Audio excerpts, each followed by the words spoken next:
Welcome to the Rebel Movement podcast, where four established entrepreneurs give you the tools and resources to build your business your way.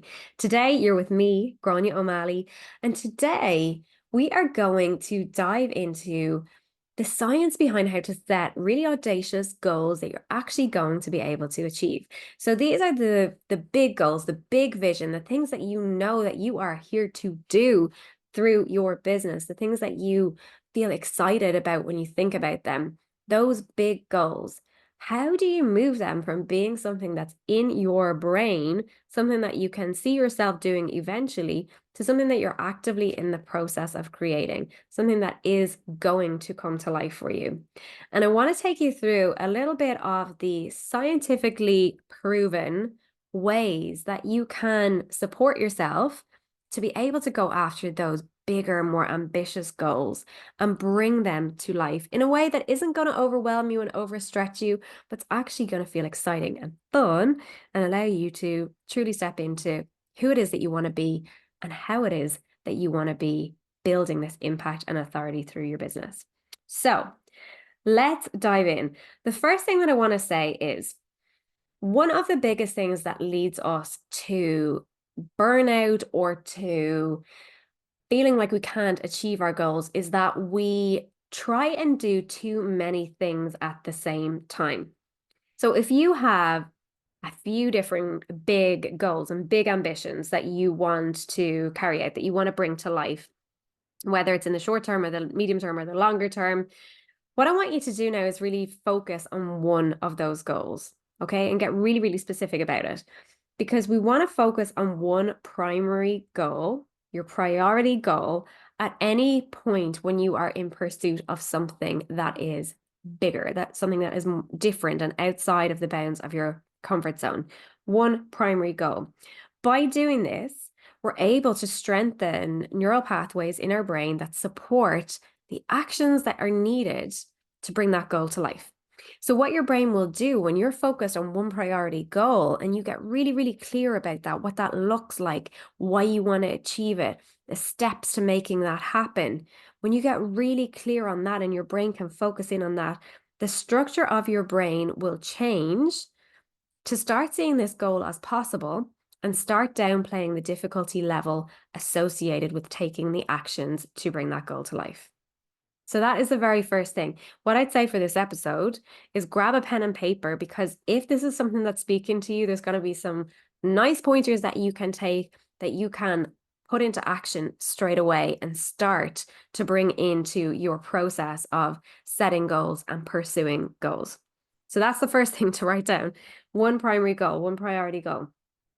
The second thing is, with that goal that you've chosen, we want to make sure that this goal has a level of difficulty associated with it, that it's something that feels kind of challenging and a little bit scary, not to the point where you think there's no way that I can do this. We don't want to go to that level. It has to be something that you feel that is a possibility for me.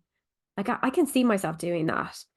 But at the same time, it doesn't feel super comfortable. It feels new. It feels different. It feels beyond the bounds of your comfort zone. And the reason that we want to bring a level of difficulty in here is because when we choose goals that aren't super ambitious, goals that keep us within our comfort zone, scientifically, and all the research points towards this, it's more likely that you are going to fail in the pursuit of that goal than if you set a goal that was going to push you beyond your comfort zone and that was going to challenge you. And there's a couple of reasons for this. The first is that your motivation when you set a goal that is too simple, your motivation is going to wane. You're not going to be really that committed to making it happen because it's not that exciting for you. When you think about it, excitement and fear, if you're thinking this is a scary goal that I'm setting, they play out in your body in the same way. So they'll manifest physically in the same way. So we can choose to lean into the excitement around going after a bigger goal rather than the fear of, what if this doesn't work out for me? And that level of leaning into the excitement, that level of starting to step into taking action towards making this something that's going to be a part of your world, again, it triggers changes in your brain.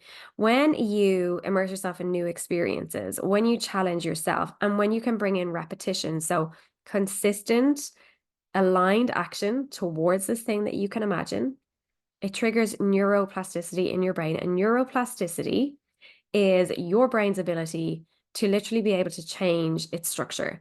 So to be able to change neural pathways, to be able to change the way different parts of your brain talk to each other, so that you start having an identity shift. You start being more able to take the actions that you want to take. Your comfort zone actually expands. So the things that felt difficult and scary and big start to feel a little easier, start to feel a little bit more achievable. And that is the science of neuroplasticity at play. So we want to be challenging ourselves to step outside our comfort zone. We want to be creating a little bit of safety around this process of stepping outside of our comfort zone. And this is why I always encourage my clients when we're setting goals or when we're setting out their strategy at all is to build nervous system regulation into your business strategy so that you get used to what it feels to be operating in a regulated state, so that when you are doing things that are at the edge of your comfort zone, you can maintain a state of regulation and allow yourself to stay grounded in your vision and in the actions that you want to take, and create that consistency around what you're doing. So create that complexity, create that level of difficulty. And nervous system regulation, I'm going to talk about this in a lot more detail in other episodes, but nervous system regulation essentially is doing things that make you feel calm, that make you feel like yourself. The biggest way to do this is through movement, through physical exercise, through breath work, through changing up the energy in your body. And as I say, we'll dive into this in other episodes, but building out a list of those things that make you feel most like you and that allow you to come back to a regulated state is really important in this process of setting challenging goals, because you want that to be part of your process of taking action around these goals. And on that word action, that's the next thing that I want to talk to you about.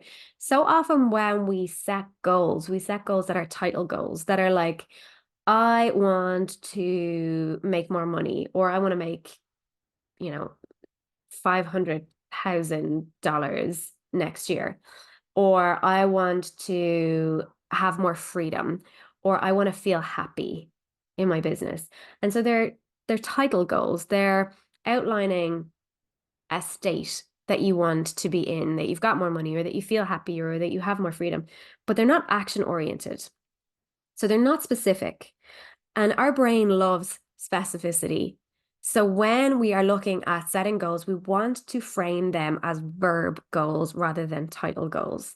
So let's say right now you're sitting there thinking, one of my goals for next year or next month or next quarter, whatever it is for you, one of my goals is to become known as an authority in my niche or in my industry, to become known as the go-to person. Again, it's very vague for your brain, not going to be the best way that you could frame that goal. Now, let's say part of you becoming an authority and part of you becoming this go-to in your industry next year is that you want to be a published author. Then we can bring that into the mix here and we can frame that goal as a verb goal. So instead of saying, I want to become an authority in my industry, you could say, I'm going to write my book. And again, we're getting even more specific than this. Not, I'm just going to write my book. I'm going to write X number of words per week of this book that I'm planning.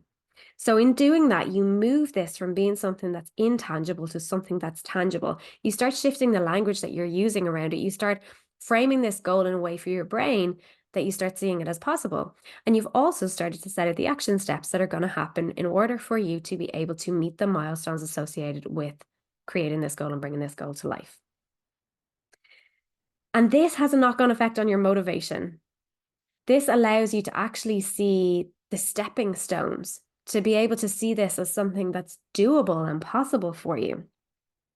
And the really important thing about motivation and framing your goals in this way is that when you are setting goals, ambitious goals like this, the goals need to be yours. right? You need to feel emotionally connected to them. So we don't want to be bringing in goals, vague goals like I want to be rich or I want to be an authority or whatever it is, because you see other people setting goals like that or talking in those terms. You want to be getting really specific about why this motivation is there for you, why this goal is yours. And setting goals like that where you've got an emotional connection, again, is going to help you to overcome fluctuations in your motivation. Now, there's more that you can do around motivation that I'm going to touch on here too, because you want to try and create motivation throughout the process of you going after creating any goal that you set. And one really good way to do this is when you have mapped out the actions that you're going to take for your goal, if on any given day you wake up and you're like, not feeling it, not interested, you had actions that you wanted to take that day or that week and they're not happening.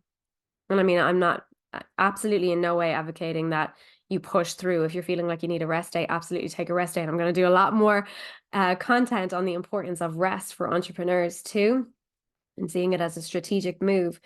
But if you're finding that you're lacking in motivation to take the action that you want to take around your goal, here is my couple of pointers on this.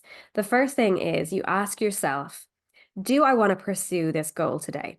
So let's go back to the book example. You want to write 500 words that day. Do I want to pursue this goal today? Am I motivated to take the necessary actions to achieve this? Now, depending on your answer, we're going to bring in visualization to the mix here, but depending on your answer, the visualization is going to be different. So if your answer to, do I want to pursue this goal today? Am I motivated to take the necessary actions? If your answer to that is yes, then you want to sit and you want to visualize what success would look like for you. If you achieve that goal, what would it do for your life? How would your life change? Reconnecting with that emotional connection that you made when you first decided that you were going to pursue this goal. If your answer is no, if you ask, do I want to pursue this goal? Am I motivated to take the necessary actions today? And you say, no, I'm not. Then we're going to visualize too, but we're not going to visualize success. We're going to visualize failure. You're going to think about what would happen if by the end of this year or whatever length of time you've put in place that you want to have achieved this goal by, if by that time I haven't achieved this, how would I feel? What would that look like? What would that do to my life? What would that do to my motivation? And you start to really lean into that feeling. And that can be hugely motivational in just allowing you to be able to take the next step forward.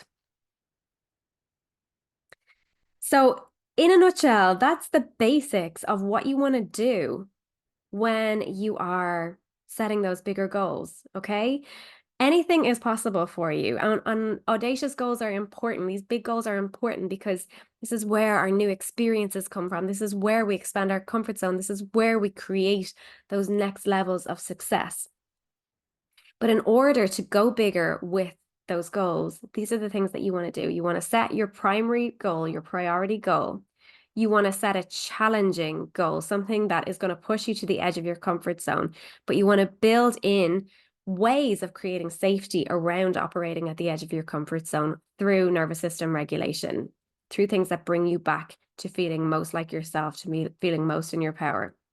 You want to set action-oriented goals that are specific. So not title goals like I want to write a book, but action-oriented goals like I'm going to write 500 words per week of this book that I want to write. You move it from being something intangible to something tangible. You want to build in motivation by making sure that these goals that you're setting are yours, that you're emotionally connected to them. You want to try and overcome those fluctuations in motivation that will happen, especially when you're at those middle stages of goal pursuit. That's, again, scientifically proven. That's when motivation drops. You ask yourself at those points, do I want to pursue this goal today? Am I motivated to take the necessary actions to achieve it? And then if your answer is yes, you visualize success. If your answer is no, you visualize failure. And that's it, my friends. That is the simple way that you can start to set goals and pursue goals in a bigger way to step into those next levels of success and to allow yourself to do it in ways that give you the best chances of actually making those goals your reality moving them from something that is in your brain as a possibility to something that you are living as your reality right now. So that is it for today's episode. I hope you got a lot from that, and I hope you're going to take that and apply it to those big goals, those big visions that you have in your head for what you want to achieve with your business and achieve in your life, because you have these ideas for a reason. You can visualize and see yourself doing things for a reason. You're feeling drawn towards creating these goals, moving them from something that's in your head to something that you're actively living and creating for a reason. So lean into that. This is what you're here to do. This is one of the things that you're here to do. And utilize some of the tools that I gave you today to give you the very best chance of being able to bring those goals to life in your own unique way. If you have questions on anything that you heard in the podcast today, you can reach out to me. You'll find me on Instagram at Living Business Project, or check out the link in the description below for the Rebel Movement membership, because we go deep into areas like this every single month within that membership. And you also get access to our incredible community, which is so supportive, so ambitious, but also the beauty of this community that we are building through the Rebel Movement is that the women that come and join us within the membership, or that attend any of our events, or even the women who listen to our podcast episodes, are all in a similar place in terms of wanting to build businesses their own way, wanting to step away from what people are telling them they're supposed to do or should do, and actually figuring out ways to build businesses that feel good for them and that support them to be able to live the lifestyle that they want. So that's what Charlotte, Tiara, Haley, and myself are here to support you with. And that's why we've created the Rebel Movement. Through the podcast, through the membership, we want to support you to be able to create the most incredible business that is going to support you to be able to make the impact that you want to make, but also that's going to be able to support you to live the kind of life that you want to live every single day. So check out the link in the description below. Connect with me on Instagram at Living Business Project. And I can't wait to talk to you very soon in another episode of the Rebel Movement podcast.